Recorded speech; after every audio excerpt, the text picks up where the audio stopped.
So you got this army in place. Now the other battle of the 16th century was, of course, Islam. Islam is. We shall see the other aspects later on.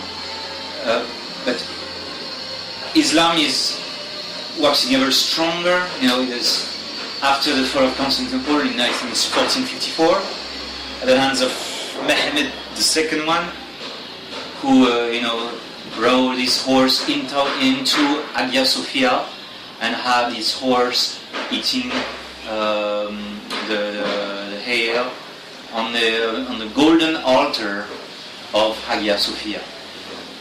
And the Greeks saying, better the turban than the tiara. It was the fall of Constantinople happened just in the wake of the Council of Florence. The Council of Florence, if we were to reunite the schismatic Orthodox with the Catholic Church, we no work to do. The entire homework is done by the fathers and the theologians of the Council of Florence. They are the one who dug all the authorities of the Greek fathers about the consubstantiality,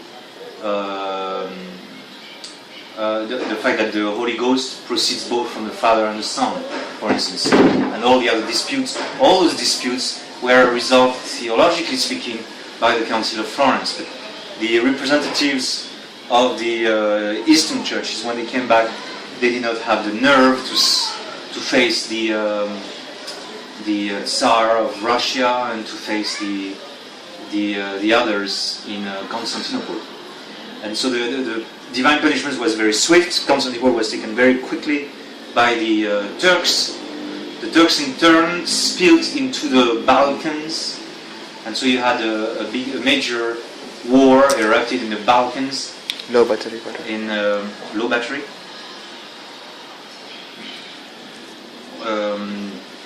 A major war erupted in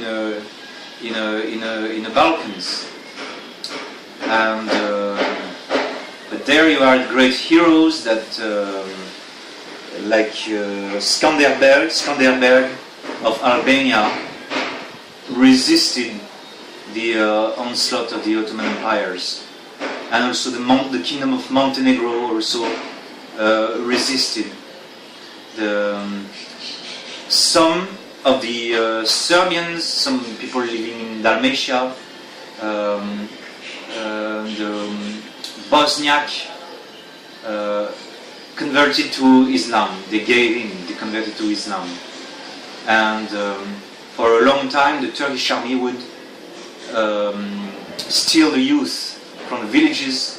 They would find boys who had a good constitution, and these boys would be sent to become the Janissaries, that is the elite formation of the Turkish army, while the girls, if they were pretty, they would go to the harems in Istanbul and other places of Islam, because there was a trade of these also all across Islam. So human trafficking is a shame for us Western nations, in the past, yes, but it was the norm in Islam until very recently, and possibly even happen today. That's why Archbishop got into trouble with French courts at the 1990 with his Hotel Crillon declaration, saying that Islam still practices human trafficking. So that was the situation. So Islam was pushing, and they got Mehmed II's army showed up in Budapest with 300,000 soldiers, and they were beaten off at the last minute by somebody who was supposed to be on his deathbed and dying, but almost rose from his agony of death and went to the battlefield and told the Christian soldiers, the nobles especially, were lazy, especially their leader, John Bruniadi, to get back and fight and do something.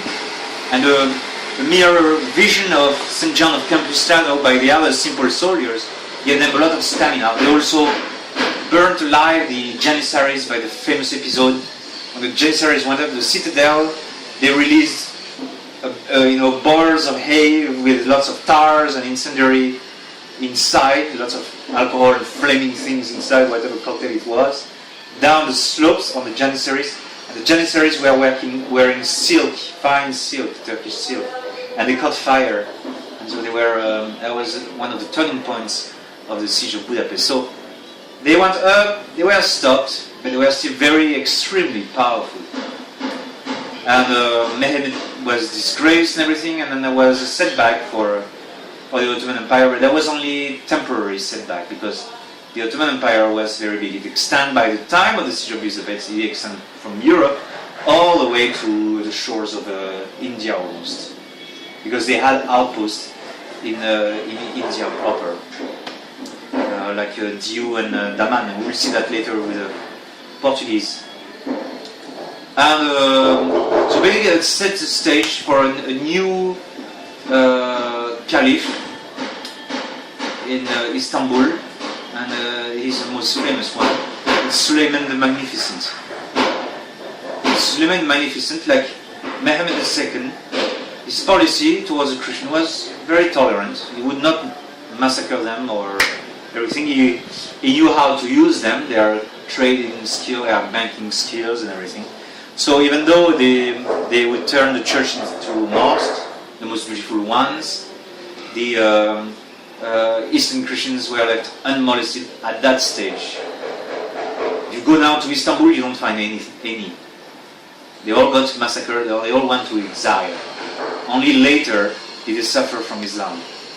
So in Islam, you have both policies. You have the soft policy, because some verses of the Quran say that the believers of the religion of the book should not be molested. And so they apply this, and then the Christians enter into a state of financial servitude, the state of dimitude, where they have to pay the dime, 1/10 of their income. But that allows them to live from the rest. And so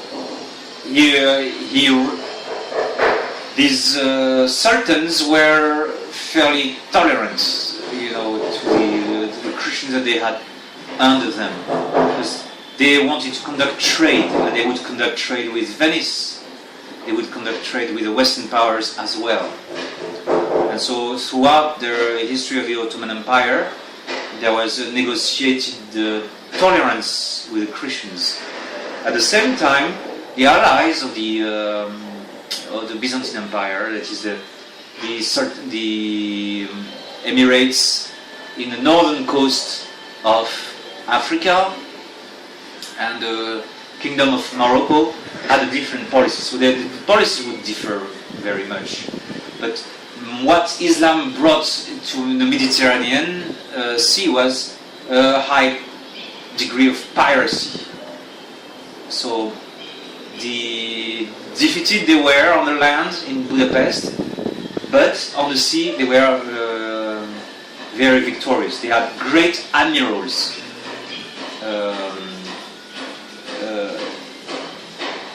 One of them was Barbarossa. I think it's another Barbarossa. It was a Muslim admiral. He's got his statue in Istanbul, and he wiped out. He was very predominant in the Mediterranean Sea.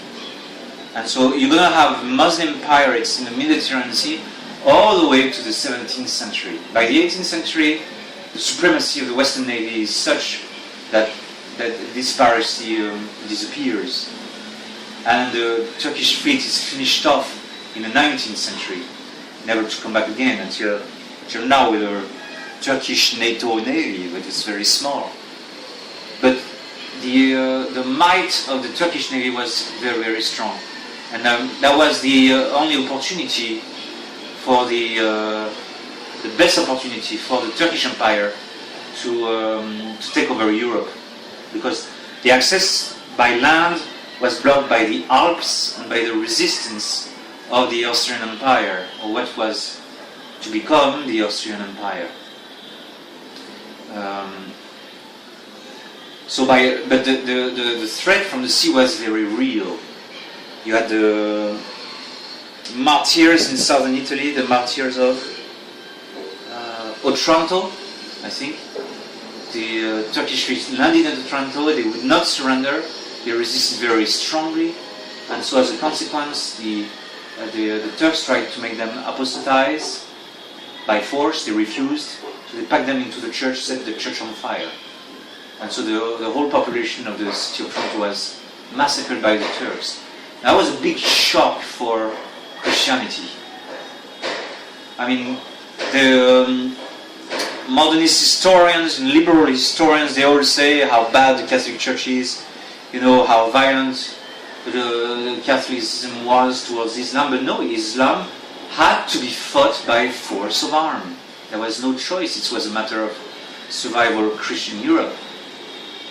And so it had to be fought by force of arm. And one of the famous instances was the massacre of Otranto. There were other massacres on the coast. In my homeland, in Provence, the coastal cities were always heavily armed, heavily entrenched behind their walls. Not only that, but the people in the countryside had to put their villages on top of the mountains.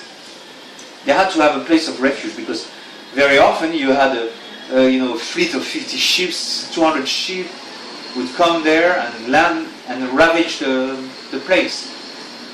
And so people had to be able to flee.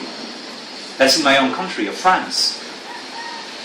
And even if the King of France was the objective ally of the Muslim powers. In Toulon itself, Toulon was a harbor where the Ottoman fleet did, put its ship there. So there was all the coast of the Mediterranean were in a state of fear. But the resistance to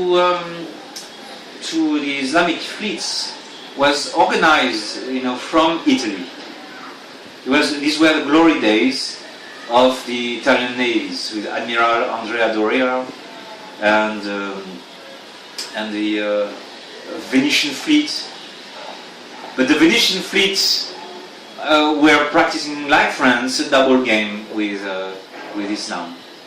And so sometimes they were fighting the Muslims in order to keep their enclaves in Dalmatia, the very famous, beautiful city of Split in Dalmatia, very beautiful. Now it's Croatia. Croatia pretty much was under the protection of the Republic of Venice, even though inland, again, you had Christian dukes and kings. Croatian, in Yugoslavia, in Dalmatia, the country became divided into three parts. The renegade part, which is Bosnia, then the schismatic part, which is Serbia, and the Catholic part, which is Croatia. Croatia is like a sea, this is to remember, and it's the northwest corner of Yugoslavia, modern-day Yugoslavia. Now it's an independent country. Slovenia also is Catholic. So the whole northwest of this Dalmatia is Catholic. And you had enclaves of Christian resistance in Montenegro and in Albania. They fled and they became fierce fighters. Just like Lebanon, the same story as Lebanon.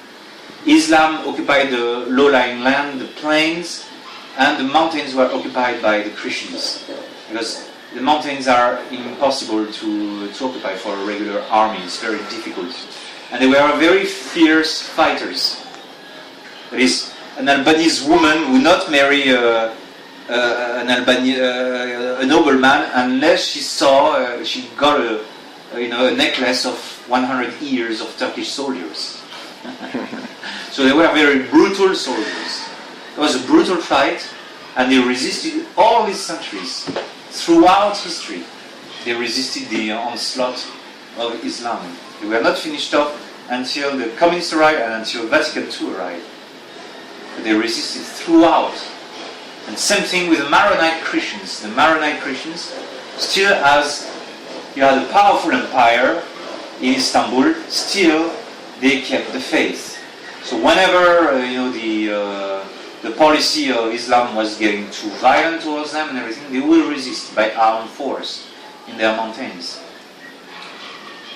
But the policies in Islam would vary. So Syrian Christians were still there, but they were no persecuted at times, and there were some persecutions. So the supremacy of at the beginning of the 16th century, the supremacy of the Turkish Empire is enormous. It's very powerful. And so what Suleiman the Magnificent is going to do is going to try to use his fleet. So the first time he's going to try to use it decisively is by the storming of Malta, the famous history of the Knights of Malta. That's one redeeming point for France, because the garrison of Malta was led by a Frenchman, Jean de la Valette, who happened to be the Grand Master of the Order at that time. Most of his soldiers were Spanish and Italians, but the commander-in-chief was Jean de la Valette, and Jean de la Valette is crucial for the defense of Malta, because he clearly understood the situation, that he was the next on the target list, and so he hastily prepared the fortification of Malta by fortifying the two prongs of land within the harbor, and he had a good idea to build hastily the fort of St. Elmo, which was not in a strategic position all that much, because it was dominated by a mountain.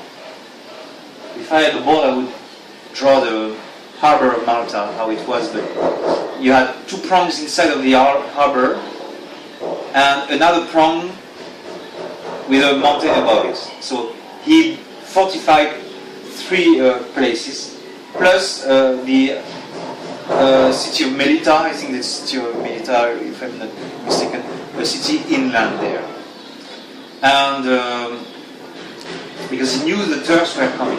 When he had wind that the Turks were coming, he summoned all his knights.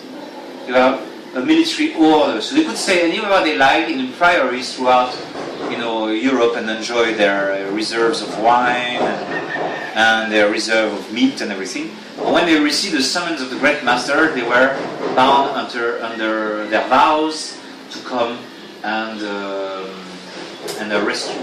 And the Order of Malta was initially the Order of St. John, one of the four military orders of the Crusades. And this is basically the siege of Malta is one of the last Crusades. It's preceded, the history of the Order of St. John is a very tormented history. It's like the history of the Carmelites, after the Crusade. They will go from defeat to defeat. So the defeat that was before was the siege of Rhodes, where they thought, after having lost in Cyprus, and after having lost in Acre, they were always retreating. They thought they could entrench themselves in Rhodes, and they built a very big string of fortifications. But the Muslims' army were way too powerful, and the city of the island of Rhodes fell, which was an outpost which was just off the coast of Asia Minor.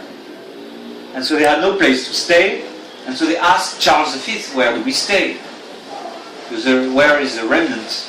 The Knights of Malta going to stay? So Charles said, I need some help on this little piece of useless rock, which is Malta. Now this useless rock would have a great part to play precisely because it is useless. It's barren rock. Hardly anything grows there.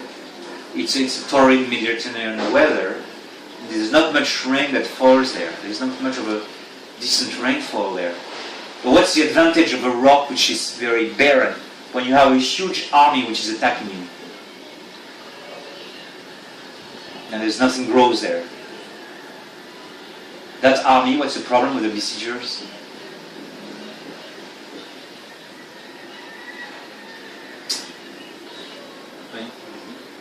Nothing grows. There's nothing to eat. What's the... They grow paint. Yeah, they don't have supplies. So they will have to be supplied. And also the winds, you cannot travel in the Mediterranean Sea, that easy, because the winds of the Mediterranean Sea are also very powerful. You have the Alizé, the special winds of the Mediterranean Sea. So you can come in May, June, or in April, but you cannot come later. Later than you got shifting winds, but you have to be done with the siege of Malta by the months of October, November, because the winds are turning. And then you have to keep yourself resupplied. So, not to worry, said Suleiman Magnificent. I had a powerful fleet, so he sent a fleet of 400, 500 ships. And when they landed there, all you could see were the vastness of the fleet of the Ottomans. And they were hardly opposed by the Christian navies, because all the Christian powers were divided. So Pavia had its own fleet of 50 galleys, Genoa had its own fleet of 50 galleys, Venice maybe had 100.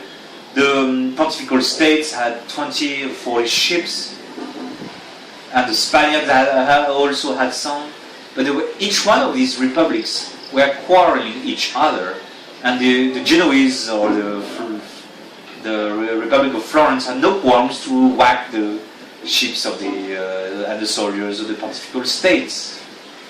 And Italy was in a state of constant war among states. Those were clean wars involving only nobles and with only side effect on the population. But still, all of them were in a state of competition and military, strife most of the time. And so there was no unity there. That miraculous union would be only effected later on by Pope Pius V. You would say, historically speaking, the coalescing of all the Christian fleet into one is a greater miracle than the victory of Lepanto itself. So when the Turkish fleet showed off the coast of Malta, there was no one to resist them, and the Sultan knew it. So they brought in, about 50,000 soldiers, plus the retinue, plus an infinite number of servants and workers and slaves and prostitutes and cooks and everything, and all this formation. And also they brought some 300 cannons, 300 to 500 cannons. A few of these cannons were the biggest cannon ever saw, 800 millimeters or even 1 meter diameter, but I think 800 millimeters. And those would come into two parts, were so big, so they had to be screwed together to form one cannon. And then we would fire an enormous, cannonball, which was carved out of stone, made of stone. Iron would be too expensive at that point in time. So it was made out of stone. It was very effective to bring down any walls. Anything would crumble in the face of it.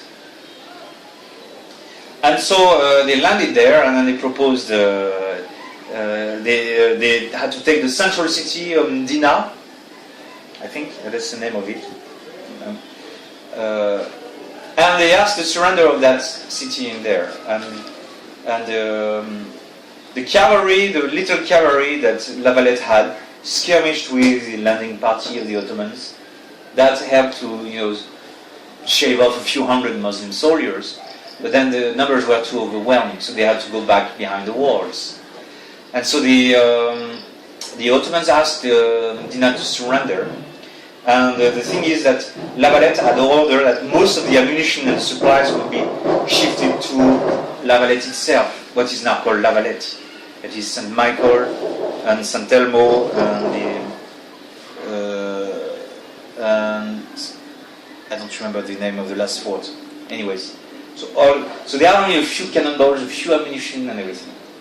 So the governor of that city says, no, women and everything, everybody who is in the city, come to the walls. From far you cannot know whether it's a woman or a man. So this is come to the wall, and so he called the whole population to go to the walls. And then, after the offer of surrender was given, the governor says, fire the cannons. Well, we only have a few cannons. I don't care. Fire everything you have. And then stop and when everything is empty. And so they fired all their supplies until they were empty. There was a big wastage of ammunition, but it did the trick. The Ottomans were very impressed. Look at those Christians, they are wasting their shots, they are not even aiming properly at us. They fire like crazy, all the cannons fire like crazy. And so they said, well, so the Turkish general says, better if you go to and take the main city. That one will fall like a ripe apple in due time.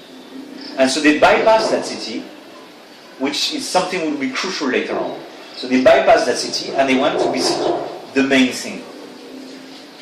But the layout of the city, because those were two prongs in the water that La Valette related to each other by floating pontoons. Now they were well fortified around the water, so it was very difficult to assault it from the water. It could be done if you had to bring lots of ships and everything. And the main fortification was on the land, on the side of which was facing the land, of course. So they tried to attack from the land at first, and it didn't work. There was too much superiority in cannons and everything. So you see that they cannot do nothing there. And so they tried their luck from the sea, but you had the fort of St. Elmo was blocking. The fort of St. Elmo, which was, on top of on the south of these two prongs of land. Now, St. Elmo was tempting for two reasons. Because if you take that fort, then the whole fleet of the Turks could anchor inside the bay, and then the ships would not be liable to any tempest or any surprise attack by the Christian fleet that could show up any time. Second thing, St. Elmo covered the two other forts.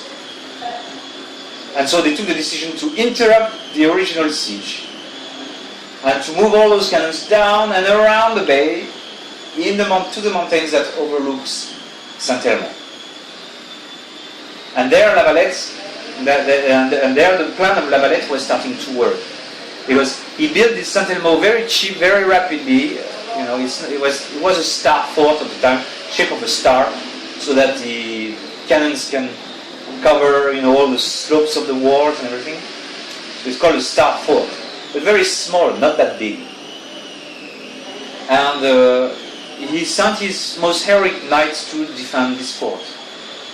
The goal of La Valette was to buy as much time as possible, and sure it did, because as the Turkish general was inspecting the siege of St. Elmo, because they were getting bogged down, the knights were very brave, and reinforcements were being sent, across the bay to St. Elmo continuously. As he was inspecting, he got a splinter from a cannonball of St. Elmo, and he died there. And he was replaced by another general. And so the St. Elmo eventually fell after plenty of heroics. In the meantime, the Turkish fleet tried to approach the other two forts, but they were also caught by cannons that were hidden by La Valette, and they lost many men and many ships in that naval attack, trying to outflank the main citadel. And so the Turks became very angry because the resistance was very strong. It cost them, lots of soldiers to take that fort of St. Elmo, because the knights were using not only cannon, but they were also using grenades, incendiary grenades, and they were very good in hand-to-hand fighting. And so lots of janissaries perished in that attack. And so they decided to massacre the garrison. And then at last, the bell of St. Elmo rang one last time to notify the other two forts that the fort was falling. The priests had taken down the Blessed Sacrament and everything, and buried the relics and the outer stone on the ground. And then the whole garrison was massacred. And what the Turkish did is that they took the heads of the knights, put them in cannonballs, and shot as cannonballs to the remaining two citadels. So Jean La Valette executed all his Muslim prisoners and shot back the heads of the Muslims and let the corpses of the executed poor Muslims floating adrift. saying that you cannot break our resolve. We will fight until the end. And so the Turks had to pack their cannons and do the journey around the bay again and face the two remaining citadels. And by then you were entering into the month of August. And so the fight became very desperate, a very desperate fight. Jean Lavalette was left with only a few soldiers, and so the Muslims battered down the walls. And then the walls eventually crumbled into a mound. They were not walls anymore. Supplies of the Christians were running low, but so were the supplies of the Muslims. So as the Muslims' attack were less resolute than they were before, but the numbers of Christian soldiers were also diminishing a lot. Hopefully, towards the end of the month of August, they got some reinforcements at the last minute, but there are only a few. So there was only barely enough soldiers to man the walls. So when there was a strong attack on one of the two citadels, Jean Lavalette would use the pontoons to transfer troops from one citadel to the next in order to bring reinforcements.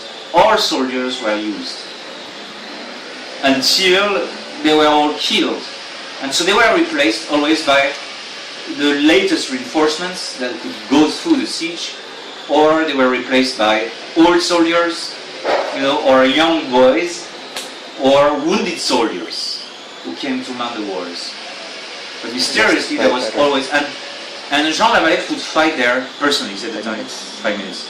So Jean Lavalette would fight personally there.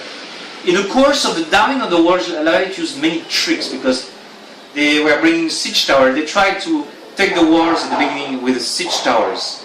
What Jean Lavalette did is he dug a hole, he dug a tunnel into his own wall, and leaving only the last stone. And at the last minute, he would remove the stone, and the cannons would fire into the legs of the tower, into one of the corners of the tower, and the towers would collapse because they were blown to pieces by the cannon coming from the wall mysteriously. So Jean Lavalette was a very good tactician. So he made them pay for every move. For every move, it was very costly. And his tactic had worked, Saint Elmo. By the time the Turkish army is at the last citadel, they are exhausted. They have exhausted their supplies. They have plenty of casualties. And Admiral Piali is dead. That is the Turkish commander is dead. And is replaced by another Turkish admiral who was not put as commander-in-chief by the Sultan because he was too cautious. And the Turkish army at times was able even to come inside, but reinforcements, even ladies started to fight. And Lavalette was still alive. Lavalette was always there to fight off personally. But it was to no avail. And so as the situation was growing desperate into the main citadel, then only they got the order was given to the Stiumdina to launch attacks from the rear of the Turkish army. Because by that time, the Turkish army becomes weaker to occupy the land. And also the other island, because Malta is two main islands, Christians were starting to land from the island of Bozo, then on the main island. And so from this and the city of Medina, the Turkish army was starting to be harried. And so they were wondering if in the end they would not become besieged themselves. And this is where the Turkish admiral lost his nerve and ordered the retreat. And that retreat was also a bloody retreat because they were, always have Christians, fighting the rear guard. So there were a big rear guard actions, and the Turkish were obliged to leave behind lots of their baggage train. And so they boarded their ships and then went back to Istanbul. And the Turkish admiral was slain by the Ottoman Emperor upon landing. But the siege of Malta is buying time to Christianity also. Just like Lavalette bought time by strategies, then This expedition had been very costly, and the plan of the Sultan proved to be wrong. In fact, what he should have done is to land straight in Spain and and try to regain the parts of southern Spain with the help of Morocco. But this expedition of Malta is going to cripple to some extent the Turkish Empire. But it will take them only 15 to 20 years to recover their naval strength. So the problem of the Turkish Empire remains entire, even if Malta had but a little time. Because Christianity, Catholicism was fighting on both fronts. And the resources of Charles V and Philip II were put to their extreme limits. But this was, the most glorious episode of the Crusades, the Siege of Malta. In the meantime, Charles V did incursions. He tried to take the city of Tunis.